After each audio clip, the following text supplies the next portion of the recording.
सवाल उन लोगों से जो मोदी नीति पर सवाल उठा रहे थे, कह रहे थे कि मोदी की नीति देश हित में नहीं है। 12 दिन तक ईरान इजराइल के बीच एक युद्ध चला है। बता रही हूं आपको, ईरान ने कहा है थैंक यू इंडिया। आज ईरान इजराइल युद्ध में सीज फायर होने के बाद ईरान ने भारत को थैंक यू कहा है। भारत में ईरान के दूतावास ने एक बयान जारी किया है जिसमें उसने भारत का धन्यवाद कहा। भारत के लोगों और भारत के संस्थानों को ईरान थैंक यू कह रहा है। मिथ्स उड़ा के रख दी वक्त बदले हुए वक्त ने। हाँ, वो ईरान जो इन दिनों 12 दिनों तक इजराइल से युद्ध लड़ता रहा, अमेरिका के निशाने पर रहा, अमेरिका को निशाने पर लिया, और अब जब युद्ध खत्म हो गया है, रुक गया है, तो वो कह रहा है जय हिंद, शुक्रिया भारत। जी हां, सुनकर हैरान होंगे आप, लेकिन वाकई में ईरान की तरफ से यह बयान है शुक्रिया भारत, जय हिंद। ये साहब उनसे बात करेंगे, बड़ी अब जो डेवलपमेंट्स हो रही हैं ईरान से के हवाले से। जी सर, अस्सलाम वालेकुम। जी सर, सीज फायर तो हो गया, लेकिन बहुत सारी चीजें हमें समझ भी आई हैं। ईरान की वीकनेस, आप उसको कैसे देखेंगे और क्यों? भारत ने मजम्मत भी नहीं की जो ईरान के ऊपर हमले किए गए थे, उनकी टेरिटोरियल इंटेग्रिटी और सॉवरेनिटी को वायलेट किया गया था, लेकिन इसके बावजूद शुक्रिया अदा किया है भारत का, भारतीय अवाम का, वहाँ की मीडिया का, सिविल सोसाइटी का, कि जिस तरह से उन्होंने इस इजरायली ईरान जंग में ईरान को सपोर्ट किया है। देखिए, आपके एक्शन जो है वो बड़े मैटर करते हैं। चाइना बहुत बड़ी ताकत है, रशिया बहुत बड़ी ताकत है, लेकिन वो ना तो कुछ कर सके, ना कुछ करवा सके, ना ही उन्होंने कोई लंबी चौड़ी बड़ी बाजू बाहर निकाल के कहा है जी कि हम ईरान के साथ खड़े हैं, हम ईरान को असला देंगे, इसको ये चाहिए वो चाहिए। सबको पता था कि रशिया की ईरान की क्या नीड्स हैं। ईरान में जीत के सेलिब्रेशन की तस्वीरें आ रही हैं। वहां पर ईरान में एक बड़ी जीत का सेलिब्रेशन हो रहा है और इस जीत के पीछे उन्होंने उन देशों का साथ बताया है जो ईरान के साथ खड़े रहे। अब कौन है वो देश? ईरान इन देशों की फहरिस्त में भारत को बहुत ऊपर रखता है। ईरान का कहना है कि भारत उसके साथ खड़ा रहा, जिसके लिए वो आज धन्यवाद दे रहा है, थैंक यू इंडिया कह रहा है। यानी इसका सीधा मतलब ये मौन नहीं, धैर्य। पाकिस्तानियों, ये प्रेस रिलीज जो जारी हुई है ये शर्मनाक है। डूब मरने का मकाम है सेल्फ प्रोक्लेम्ड फील्ड मार्शल के लिए और उसकी लाई गई फॉर्म 47 सरकार के लिए। ये पढ़ के खून खोल उठा है और मैं ये पढ़ूंगा, आपको भी सुनाऊंगा। तो अब मुझे ये बताएं कि अगला जब उनका बदला आएगा तो फिर क्या होगा?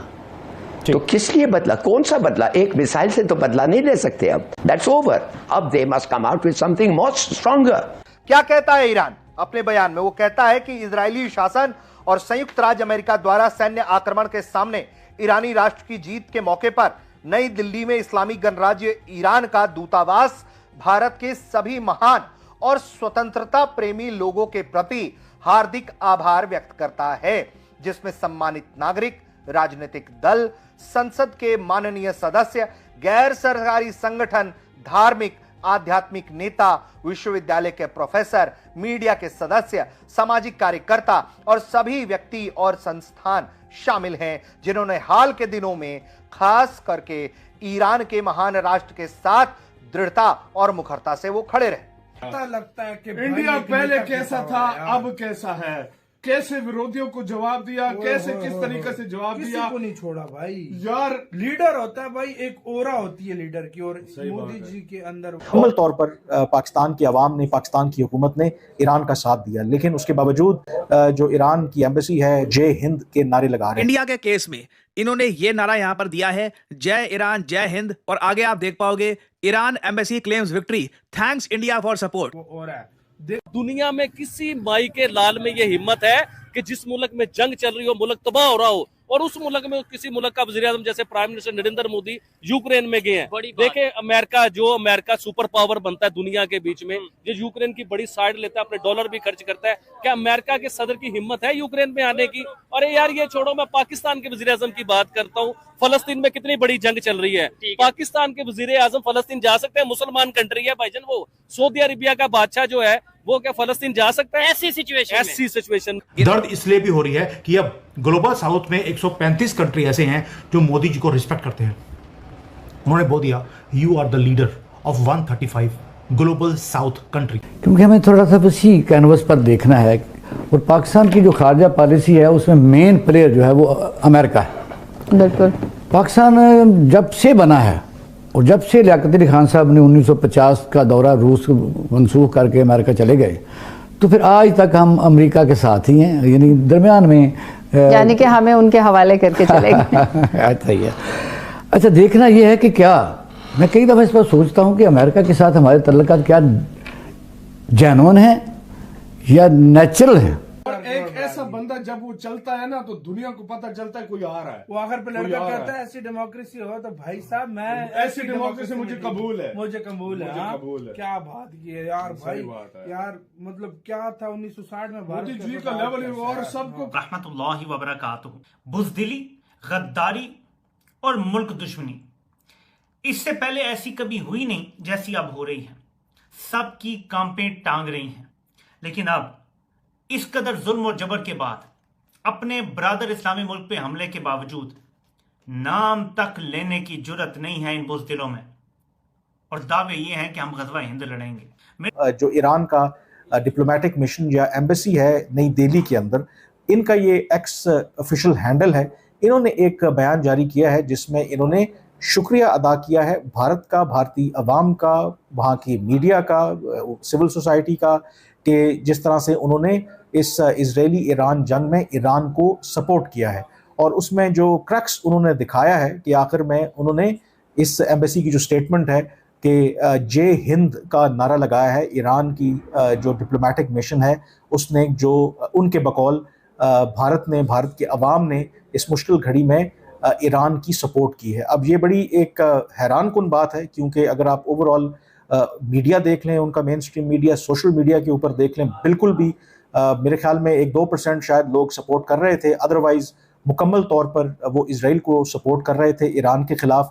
ऑन दी अदर हैंड अगर आप पाकिस्तान का मवाजना करें तो पाकिस्तान में I think more than 95% Iran को, बावजूद जो भी हमारे इख्तलाफात हों, ताल्लुकात में अप्स एंड डाउन, उतार चढ़ाव रहा हो, मुकम्मल तौर पर पाकिस्तान की आवाम ने, पाकिस्तान की हुकूमत ने ईरान का साथ दिया। लेकिन उसके बावजूद जो ईरान की एम्बेसी है दिल्ली में, वो जय हिंद के नारे लगा रहे हैं। यहाँ पर यह बात ज़रूरी है कि ईरान जिस तरह पाकिस्तान या कोई भी एक सॉवरन मुल्क है, उसका इख्तियार है कि वो अपने जो ताल्लुकात हैं वो मेंटेन करे किसी मुल्क के साथ भी, और ईरान और भारत के एक लॉन्ग स्टैंडिंग रिलेशनशिप है।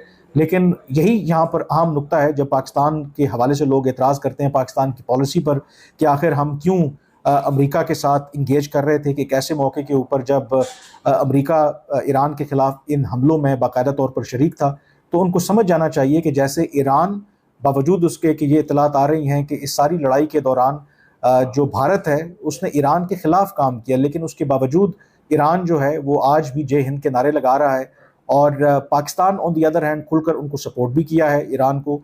तो इसी तरह से ये पाकिस्तान भी फिर हक महफूज रखता है कि जो उसके इंटरेस्ट में बेहतर है। ठीक है, ईरान को हम सपोर्ट भी कर रहे हैं कि अगर उसके लिए मगरब के साथ या अमेरिका के साथ हम इंगेजमेंट रखें तो ये बहुत ज़रूरी है, यानी कि सिर्फ ईरान के कहने के ऊपर हमने बाकी दुनिया के साथ ताल्लुकात को डिटर्मिन नहीं करना। और यही जो मैसेज है वो ईरान भी आपको दे रहा है, ईरान की एम्बेसी भी दे रही है कि किस तरीके से सब कुछ सामने उनके होते हुए भी वो जय हिंद के वहाँ पर नारे लगा रहे हैं। मैं देख रहा था कि जो लीडरशिप है वो कितनी मैटर करती है, और कहा जा रहा है कि ये जिस टाइम में हम चल रहे हैं, this is India's great power opportunity की बात की जा रही है। आप देखें, आप स्टार्ट करें इंडिया के हवाले से। भी एक दफ़ा कहा था कि we are not pro Russian nor that we are pro American. ठीक है जी, हम वी आर प्रो इंडियन। और उन्होंने 75 साल की एक इंडिया की लाइन लेंथ सेट कर दी, और इंडियन फॉरेन पॉलिसी स्टेटमेंट्स आप देख लें उसके बाद कि इंडिया एक ही बात कह रहा है कि हम जो है वो न्यूट्रलिटी ले रहे हैं। आप देखें कि प्राइम मिनिस्टर मोदी आए हैं तो वो भी यही बात कर रहे हैं।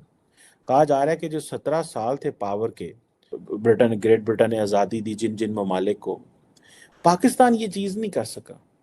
देखिए 75 साल से आप देखें, आप पाकिस्तान के starting from Liaquat Ali Khan till Imran Khan and Shehbaz Sharif देखें, आपको ऐसे लगता है कि एक जंजालपुर है, स्टेट नहीं जंजालपुर है। ये हुकूमतें नहीं है, जंजालपुर है। डिक्टेटर आ रहे हैं, ये कर रहे हैं, वो कर रहे हैं।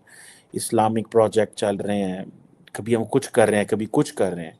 आप देखें कि अभी इंडिया ने कोल्ड वॉर के दरमियान ज़माने में भी न्यूट्रलिटी की बात की, आज भी वो न्यूट्रलिटी की बात कर रहे हैं जब भी उनको बड़ा प्रेशर है। आज जब इंडिया की आबादी का कहा जा रहा है कि जो मीडियन एज है इंडिया के अंदर वो 28 साल है और ये दुनिया में यंगेस्ट तरीन पॉपुलेशन है, ठीक है जी। अब इंडिया की इकॉनमी भी बेहतर हो रही है पिछले 20-30 साल से, और आप ये देखें इंडिया बड़ी इकॉनमीज में भी आ रहा है और तेज तरीन इकॉनमीज में भी जा रहा है इंडिया। तो इंडिया क्या कर रहा है कि इंडिया ने अपने आप को नॉन अलाइंड रख के, अभी भी इंडिया ने रशिया से $76 बिलियन